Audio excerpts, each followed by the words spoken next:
So hey guys, big conversation time. Electric cars. What is happening? You know, every few months I do this. In fact, way back in March of this year, I made a video. Here it is, go check it out, put the link above below, whatever. I made this video and I talked about whether the EV revolution would stall in 2023, this year. I should be some kind of a wizard with a crystal ball, you know, because guess what? While I won't say that people are pulling the plug on EVs, I think it's fair to say that we might be blowing a fuse or two. There is definitely some kind of stalling happening. So I think it's time for an update. I think it's time to look at some of the news that's out there, really relatively recently that's just come out there. There's some major things that are going on in the industry. But I will say this. I will say that if you're looking for an anti-EV rant, this is not it. Because I've got to say, I've reviewed a ton of EVs and they're really, really good cars. I'm really enjoying reviewing them. There's a load of these on this channel. You can go check them out. And there's a few more that I'll be doing. And stay tuned for those and keep it locked here for EV reviews. And I'll be involved in some other EV stuff as well. But I think they're great cars. I think they're fantastic and they're just getting better and better. The technology is improving. But the thing is, you've always got to be pragmatic and realistic about people's real world transport needs and wishes. And of course, you've got to look at basic economics. And I think that would be a good place to start. And we'll start with that right after this. A brown car guy.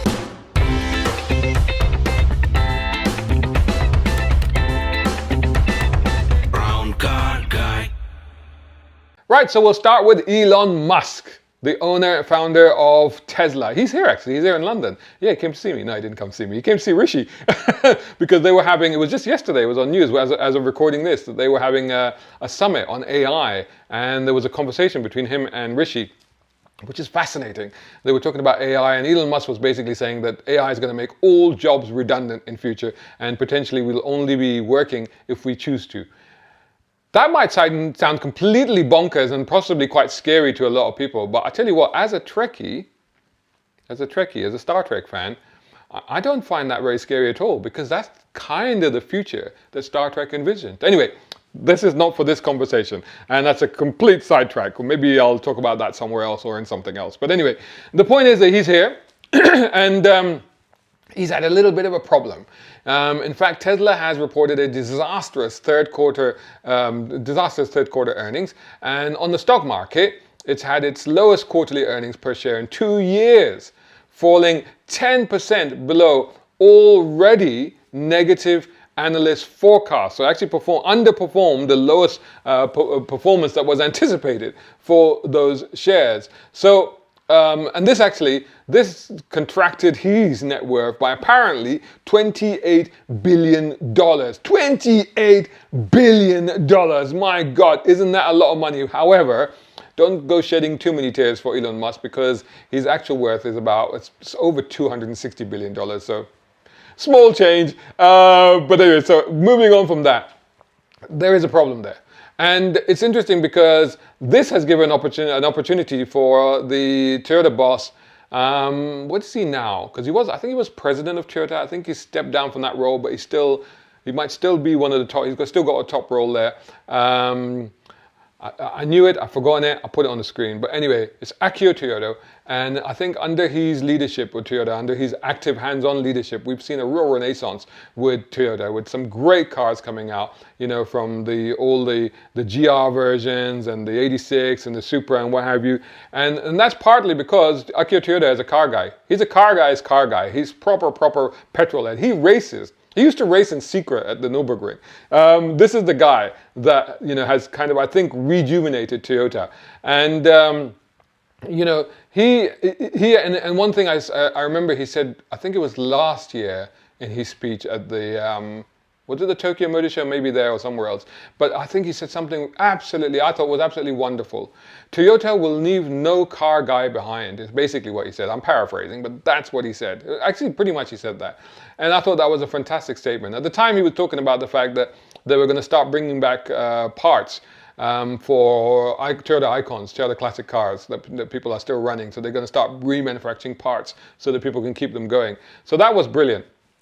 So, but Toyota is he's a little bit of an EV skeptic. You know, he's openly confessed, and so this was an opportunity when this happened with Tesla. It wasn't surprising that he all but said, "I told you so." So this is what he said. Now the thing is, his skepticism. I mean, the skepticism that he has, that's him. That's kind of Toyota, and you can see that it's kind of Toyota because don't forget. Whilst Toyota and Honda were the very first at the hybrid party with the Prius and the Insight, respectively, Toyota in particular has been very, very late to the EV party. In fact, they've only just now come out with their full-fledged EV here in the UK market. I just reviewed it. It's on my channel. It's a Toyota BZ4X. I really struggle with that name. I just reviewed it. It's a Toyota RAV4 sized EV. So you can go check that out. That's on the channel. But that's fully electric. So that's only just come out now, and it just confirms the fact that Toyota have been they've been very cautious about the EV, jumping on the EV bandwagon. And I think with good reason. But what's happening now is that other manufacturers are kind of, I think, coming around to Toyota's way of thinking. So here's a company, for example, Lucid. Lucid is a company, if you've not heard of, it's an American company, Saudi-backed, which is entirely electric, of course. They've only been formed to produce electric cars. This is what they're about. Now, they have actually curtailed their production by 30%. Wowzers, that's quite significant. And then you have General Motors. And General Motors, if you don't know, I mean, General Motors, GM, is one of the biggest car manufacturers in the world, you know, formerly owned Vauxhall here in the UK. And for quite a few years now, they have been going full on with electric cars. So they've been really, really sort of going, this is what we want to do, this is where we're going. But they have just postponed the debut of the Chevrolet Silverado EV, the electric version of the Chevrolet Silverado. Don't forget, trucks are massive. This is a pickup truck. Trucks are massive, massive sellers in America. I think they sell a Ford F-150 every 60 seconds or something like that. I don't know. There's some stat like that. I'll put it on screen. I can't remember off the top of my head. But it's crazy. It's one of the best selling cars in America, if not the best selling car in America. So the Chevy Silverado is like the rival to that from Chevrolet, and again a big seller. The Ford F-150, I'll come back to that in a minute. It does have an EV version, but they have now put that off. They put off the launch of their Chevy Silverado EV by an entire year. And this is the same company that just put out the Hummer EV. Interesting, huh? What's causing all of this? What's going on? Especially when you consider the fact that the Tesla, the company that we started with, I mean, in one sense, they've had their best year ever because the Tesla Model Y is now actually the world's best-selling car. The world's best-selling car, beating out the usual car that sits in the top spot, which is the Toyota Corolla. Toyota. So you can see that there's obviously, you can see like why Toyota is kind of laughing right now, because you can see that there's some rivalry going on there. I'm sure that would not have pleased Toyota, the biggest car manufacturer in the world for sure, to have been knocked off the top spot by Tesla, upstart Tesla, I should say, because the Corolla is I think overall, historically, is probably sold more cars than any other car on the planet. So Tesla Model Y, I think even in the last third quarter, I think it's still the best-selling car in the world. And EV sales in general have been rising, and they continue to be on an upward trajectory. But what has happened is that the rate of growth for sales has decelerated. So what I mean by that is the first half of 2023 saw a 49% rise in EV sales compared to the previous year. When you consider the growth, okay, so it's a significant increase, the 49%. So actually, I'm sort of reading off the facts here. So let me just say that again so I can be clear about that. So in the first half of 2023, it was a 49% rise in EV sales, which on the face of it sounds fantastic, right? That sounds 50% rise. That sounds good, right? But the growth in the previous year was 63%. So do you see what I mean by deceleration? It's still growing, but not as much as it was growing before. And of course, you could go into the realities of what that actually means in terms of on-the-ground sales, because I've done videos here recently where I've talked about, focusing on the UK market, where I've talked about the fact that the EV sales are happening to fleets, not so much to private buyers. We've seen the growth. This is from figures from SMMT. I've covered in a previous video. You can check on the SMMT website. But the figures based on the EV growth in the UK are predominantly from from fleet sales rather than from private individual sales. Now, why is Tesla losing money despite the fact that it's got the world's best-selling car? Because there's very little profit margin in EVs, because they're so expensive to build, because of the raw materials that go into them. And it didn't help the fact that Tesla earlier this year aggressively cut their prices. And in fact, they sparked something of a price war in the entire EV segment, which actually, is one of the reasons that actually is probably given pause for thought for all the car manufacturers, because suddenly the profit margins shrank considerably because of the cost of building these cars. If you take, and in the case of Tesla, I think the price cut was as much as equivalent of £9,000. I mean, that's a huge chunk of money that you're taking out of a car. I mean, what's left for the dealer? What's left for the retailer? So that's not good. And so that would have hurt net revenue for a lot of these people. Certainly for Tesla, it appears to have done that, and that's why they've suffered a loss. Going back to Toyota and Akio Toyoda, I mean, he's always advocated a diversified approach to achieving carbon neutrality.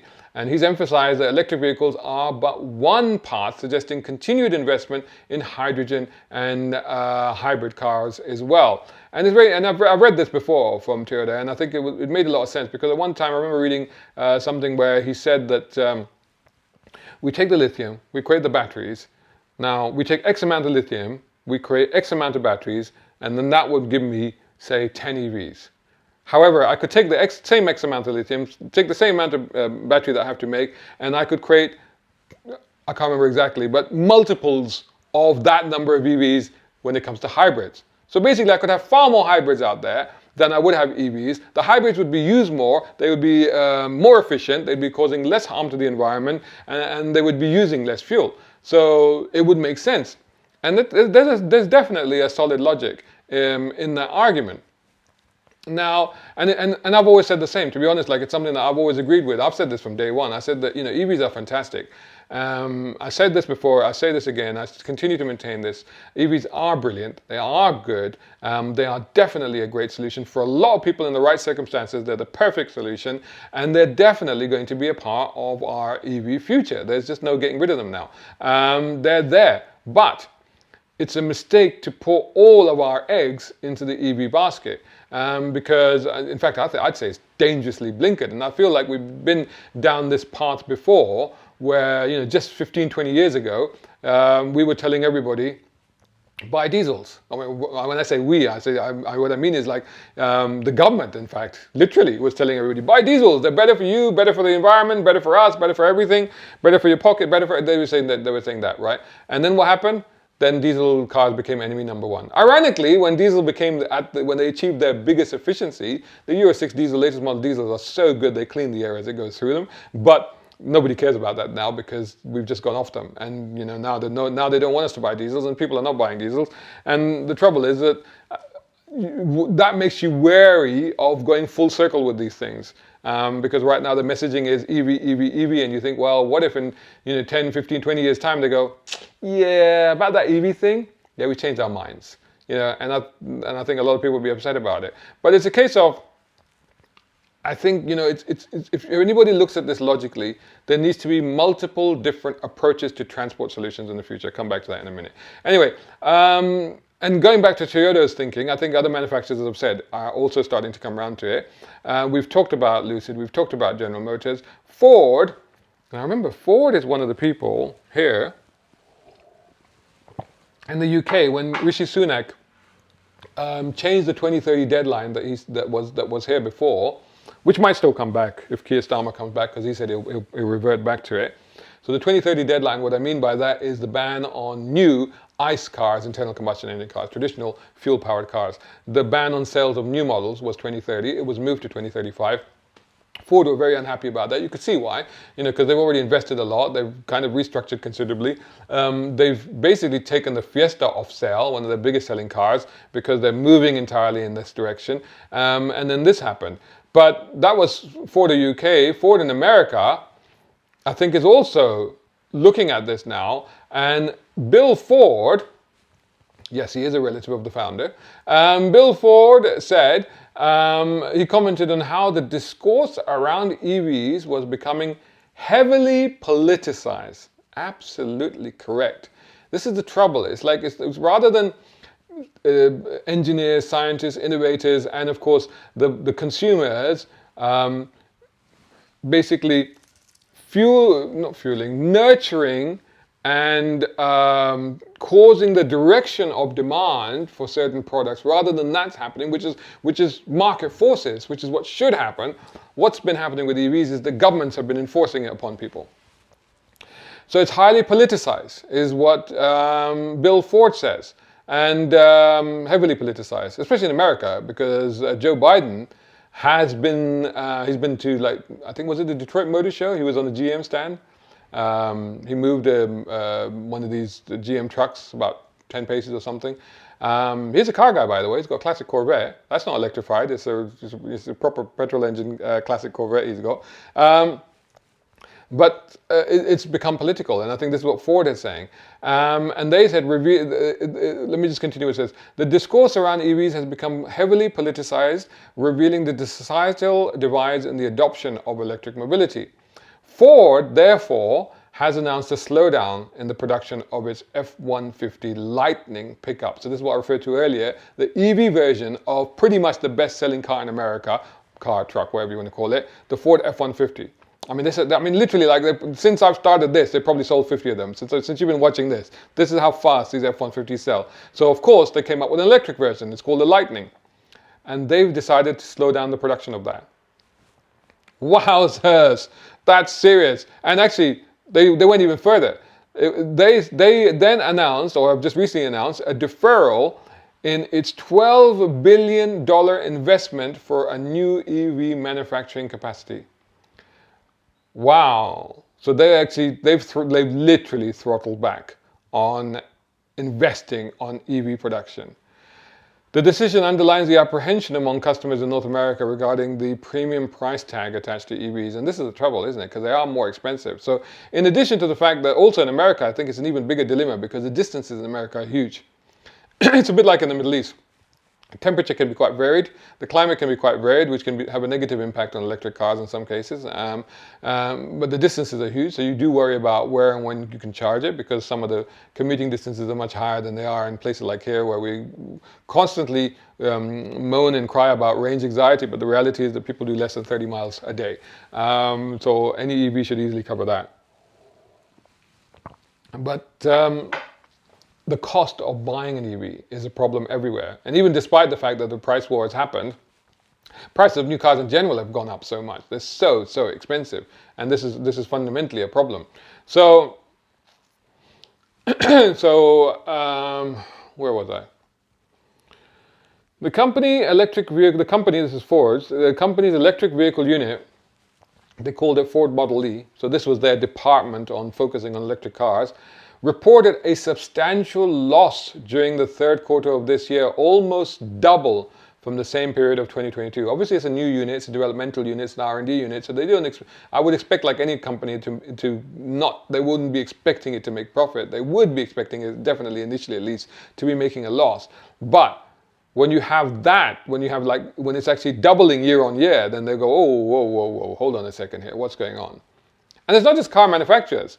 So Hertz, which is one of the biggest rental companies out there, and actually closely associated with Ford as well, they've said that they're really struggling with electrifying their fleet of rental cars, and basically they've cited increased repair costs. That's interesting, isn't it? And we know about repair costs, what's happening here as well, and that the cost. Many people are in a recent discussion that I had on insurance. Again, look back on my channel. Some of the cost of repairing them means that generally the cars get written off instead of repaired. So what Hertz is saying, and you can imagine a rental company having all kinds of trouble with their rental fleet, right? So they've cited increased repair costs and fluctuating resale values due to frequent price changes from manufacturers like Tesla. So there again refers back to what I said earlier about the fact that Tesla price slash caused the price war. That, of course, then had big implications for the used market as well, especially for EVs. And EVs have seen some of the biggest depreciation this year in the UK compared to regular cars. In fact, funny thing is that, of course, post-pandemic, a lot of the regular ICE cars or normal cars were actually commanding premiums where they never did. Normally, you drive a car off a showroom floor and you lost 30% on it straight away. That wasn't the case. They were actually going for more than they were on retail. That's now stabilized. It's come to normal. But EVs are losing quite a bit of money. So that's why, like, even Hertz, rental company, is struggling. Looking at other companies, what else is happening? And we've already mentioned GM, but GM and Honda were going to have a partnership, and they've shelved their $5 billion collaborative plan to develop affordable electric vehicles. So that Honda was going to do that. That's really interesting. And I really wonder where that leaves Honda, because Honda, again, a bit like Toyota, were a little bit late to the party. They were still ahead of Toyota, but slightly late to the party. The Honda E, for example, beautiful little car, lovely, adore that car, but very limited range, so it hasn't really done the business for them.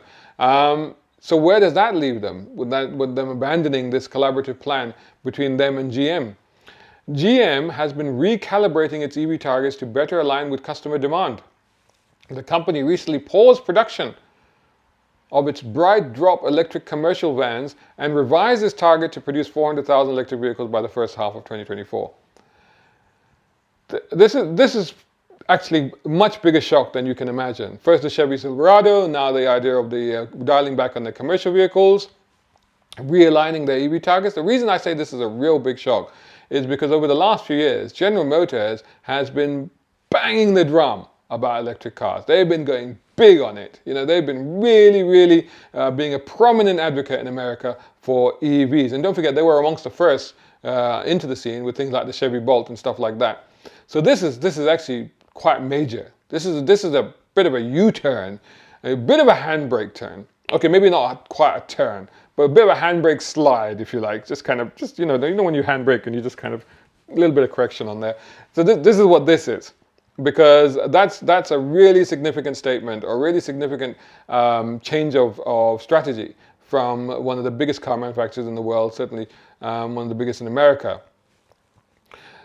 Of course, the other thing that's happening, I don't know if many people are aware of this, but certainly in America, of course, they are aware of this, is that there's an ongoing dispute with the union there, the labor union there, the United Auto Workers. And apparently this has been draining the company of as much as $200 million a week. Wowzers. This at the moment it's costing GM $200 million a week just to deal with this.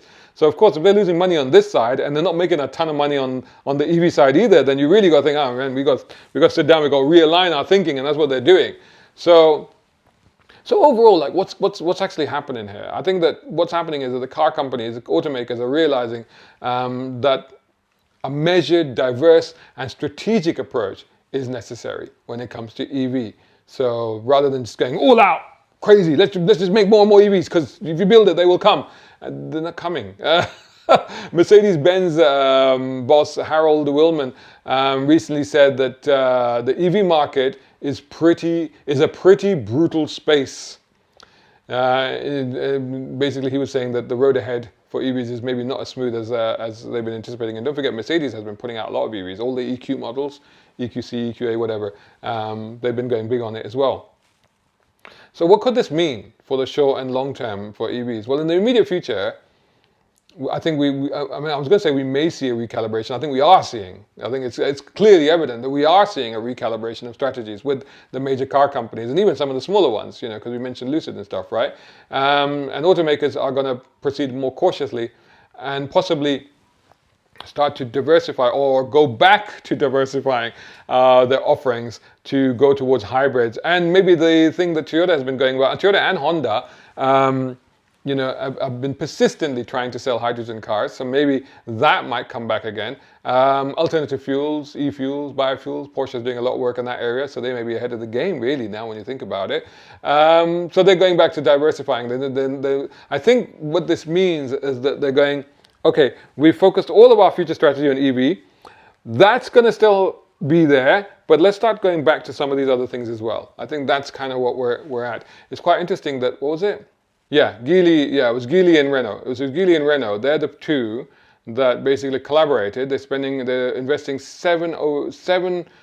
$8 billion, in fact, on setting up new plants to actually manufacture hybrid petrol and diesel engines. So that is actually quite an extraordinary thing, and it kind of tallies with some foresightful thinking when it comes to what the rest of the car industry is now thinking. So, but like I said, having said that, I think that the road that they've embarked upon in terms of developing EVs and engineering EVs, I think that's still there, and I think that's in the longer term. I think most of the car companies are still going to continue to think along those lines. I think what's happening is that they're basically putting off the EV revolution, if you like, a little bit further. A lot of them still think that it's inevitable, so they're still gearing up to that. They're still going to go for that. But I think in the shorter term, in the immediate future, I think they need to cast their net a little bit wider. Toyota, I think has got it right. If I think about, and it's interesting, I should mention Toyota actually, because Toyota also, despite the fact, when we start to think about foresightful thinking and the longer term thoughts of manufacturers, don't forget that Toyota itself, and I covered this recently, they have partnered with, they've just come out with an EV, but they've partnered with Panasonic, Toyota and Panasonic, because they might actually be the first to reach market with solid-state batteries for cars. And this will be a game changer because these things will be safer, they'll have better range, they'll be quicker to charge, they'll probably be better in every way. But I think they're just looking at how to get the viability of making those for cars down to an acceptable level. So, and the likelihood is that we could be, from what I recall, as soon as 2027 start to see those coming through into Toyotas. So Toyota is not like saying no to EVs. They're not saying no to EVs.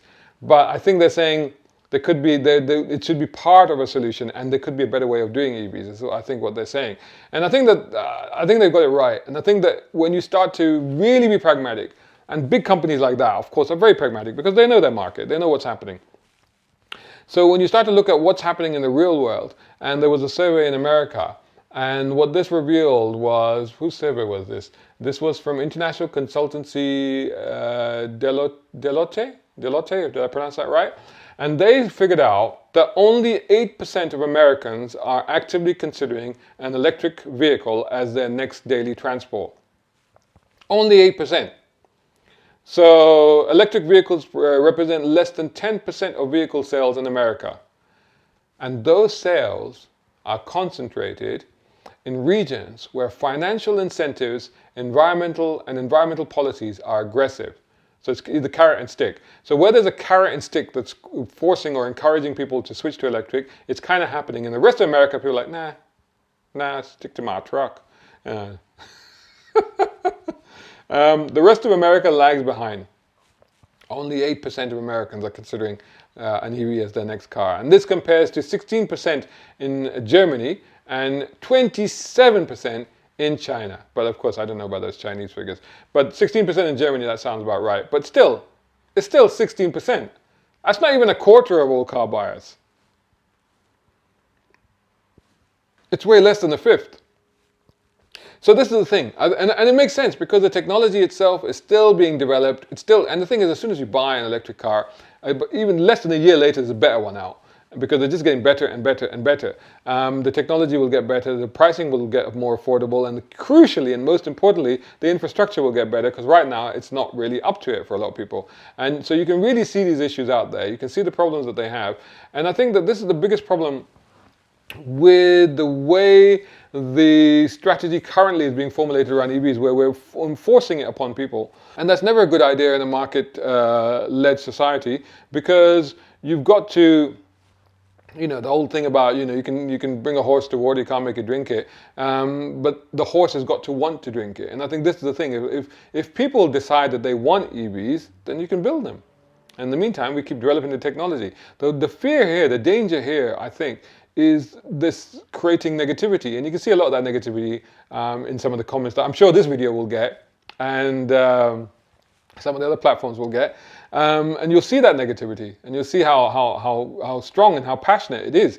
And you can understand their point of view because a lot of people I know people that have now done the EV thing and have now moved out of them. I've heard quite a few stories like that. So you can see that, you can understand that. So again, when you look at that sort of scenario, then the danger is that by pushing this EV thing and forcing people into them before they're actually quite ready, before either the consumer is ready or before the car or the vehicle is ready for the consumer, could negatively impact the entire industry. So it's got to be a natural transition. It's got to be a natural transition. People have got to want to move to EVs because they feel that the EV is a better choice for them. This is how it's got to happen. And they've still got to be given a choice. I think people have to be given a choice, you know, because for some people, EVs will just simply never work for them in particular sets of circumstances.